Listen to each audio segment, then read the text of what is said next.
stop moving. If you do not have the type of bread you like in your house, eat crackers. If you do not have bread, eat cereal, eat oats, sardines. You're supposed to have a 2-week supply for hurricane. And at the beginning of this, I said, prepare your disaster kit as if you would for a hurricane. That meant some people went out and buy toilet paper and water. The water is not going to stop. The toilet paper is still in the stores. What you need is food. You need to ensure that you have food, because if I have to take everybody who is saying that at least 50%, shut it down completely, regardless, food will also not be possible for 2 weeks for you to buy, because the workers in the food market will also have to stay home. Keep that in mind. But do not run to the supermarket today to buy for a month, as I said. Assalamu alaikum, family. It's your brother Ben X. I'm posting this video because I want to remind you all that this is a very serious time. I know many people are still looking at so many conspiracy theories and they think that it's not real. But at this point, it's too many people that has actually caught it that I actually know. I'm pretty sure you know some people who actually caught it and they was not paid or faking it as others have tried to insinuate. Now, many people on my Instagram live and DMs and things of that nature have asked me, Brother Ben, do you think this is 5G or really the coronavirus? And I have to be honest with you guys, brothers and sisters. I don't want to be that guy who just blurts out what I think or my thoughts or my feelings, because people look at my opinion and they take it serious. So they may look at an opinion and say, well, Brother Ben X said this, so it must be this. However, I will say some things that we can do to prevent it. Because at the end of the day, to me, only speaking about me, whether if it's the coronavirus for real or 5G that's causing the symptoms, the point is you're getting symptoms. The point is you're getting sick. The point is you're going to the hospital and you barely can breathe. So whatever it is, something is real.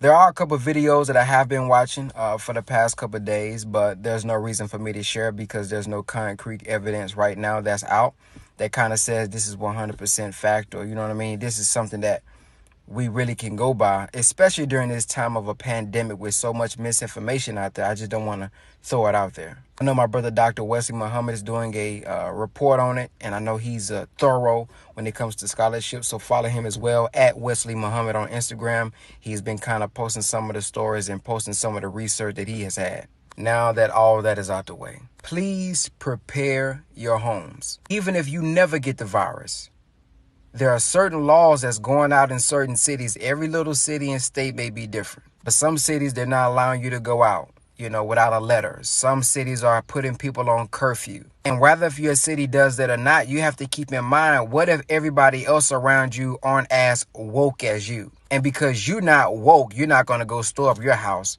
I'm not finna fill my house up with all this food, and I ain't finna be doing all that. And that's your opinion. That's how you feel. I'm not here to judge you, but what I'm trying to do is remind you that what if everybody around you do go and fill up their homes, and when you go to the store to get something, nothing is there? Or a law passed where, like the sister said, where something happens when you can't go to the store like that. The people that's bringing stuff in, they're not working. They're not doing these different things.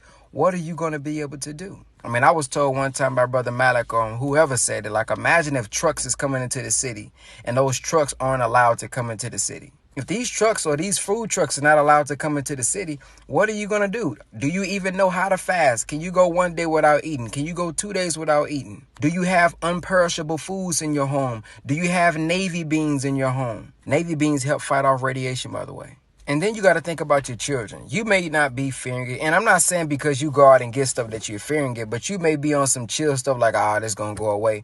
But what about your children, man? If it get to a point to where grocery stores are closed down, or, you know what I mean, you can't come in or something, we don't know what's going to happen. We didn't even know this was going to happen. So if something does happen to where you can't get access to it and you can only survive off what you got in your home, what about your children, bro, sister? So just prepare. Proper preparation prevents panic. If I'm prepared, there's nothing to panic about. And so, no, we don't know what's going to happen in the future, but if anything does happen in the future, let's just prepare for it. Peace.